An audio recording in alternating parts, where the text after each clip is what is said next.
देखें, हमारा जीवन जो है, हमारे अंदर दो तरह के संस्कार होते हैं। एक पूर्व जन्म का, जन्म जन्मांतर का संस्कार, और एक जो कर्म अभी हम कर रहे हैं उसके भी संस्कार बनते हैं। एक वो संस्कार। अब इसमें होता क्या है कि हम जो कर्म कर रहे हैं वो ऊपर रहता है।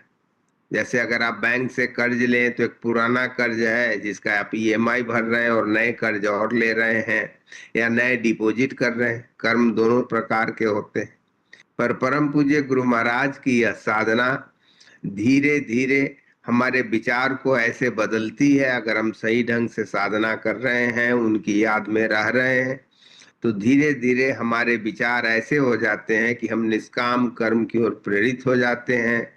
हमारा निष्काम कर्म हो जाता है, फिर वो नया संस्कार नहीं बनाता है। तो जो पुराने कर्ज हैं या डिपॉजिट्स हैं, सिर्फ उन्हीं को भोगना होता है।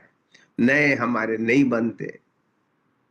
तो ज्यादातर होता क्या है कि हम कोशिश तो करते हैं कि नए कर्म के अनुसार हम कर्म कर सकें, पर चूंकि हमारे पुराने संस्कार ज्यादा मजबूत होते हैं, जैसे क्योंकि उनका ईएमआई फिक्स है, वो तो उन्होंने लेना ही लेना है, तो वो पहले हमारे जो विचार होते हैं उसके ऊपर वो आच्छादित हो जाते हैं।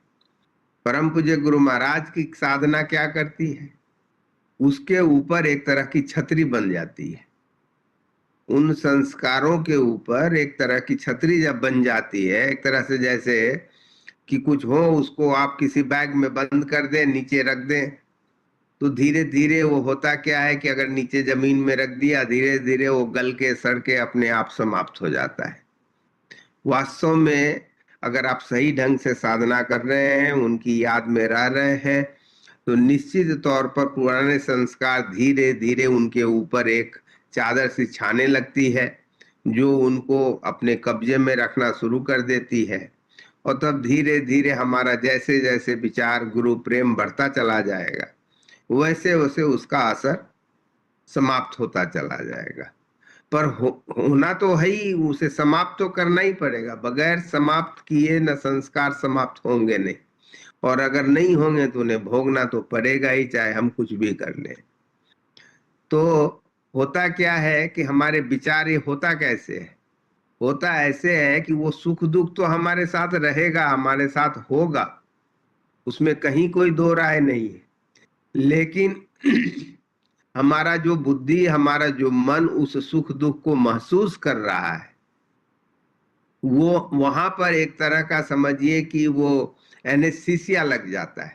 जैसे ऑपरेशन करते हैं, डॉक्टर एनेस्थीसिया दे देते हैं, दर्द तो होता है पर हमें महसूस नहीं होता है, क्योंकि वो ब्रेन तक, हमारे मन तक वो सिग्नल पहुंचती नहीं है। उसी प्रकार जब हम परम पूज्य गुरु महाराज की याद में हमेशा रहते हैं, तो धीरे धीरे वो एक तरह का एनेस्थीसिया हो जाता है कि सुख दुख तो जीवन में हमारे आते हैं, पर हम विचलित नहीं होते हैं। जो दूसरे लोग जो विचलित हो जाते हैं या सुख में बौरा जाते हैं, अहंकार में चले जाते हैं, वो धीरे धीरे हमारा कम हो जाता है, क्योंकि हम महसूस ही नहीं करते हैं उस सुख या दुख को। होता तो जरूर है, बस यही फर्क पड़ता है। तो हम सब उसी साधना को करने के लिए अभी बैठे हैं। और जैसा हमने कहा कि हम सब बैठ जाएंगे, नए भाई बहन समझ ले कि हम सब बैठ गए, ऐसा ख्याल करेंगे कि सामने से परमात्मा का प्रकाश आ रहा है, हमारा हृदय उस प्रकाश से प्रकाशित होता चला जा रहा है, और हम उसी में लय होते चले जा रहे हैं। मन इधर उधर भागे, अगर आपको पता लगे तो वापस इसी ख्याल पर आना है कि सामने से परमात्मा का प्रकाश आ रहा है, हमारा हृदय उस प्रकाश से प्रकाशित होता चला जा रहा है, और हम उसी में लय होते चले जा रहे हैं। जब संकेत किया जाए तब हम सब ध्यान बंद करेंगे। सत्संग की दो प्रार्थनाएं होंगी, उसके बाद भी ध्यान चलता रहेगा। संकेत करने पर ध्यान बंद किया जाए। शुरू करें।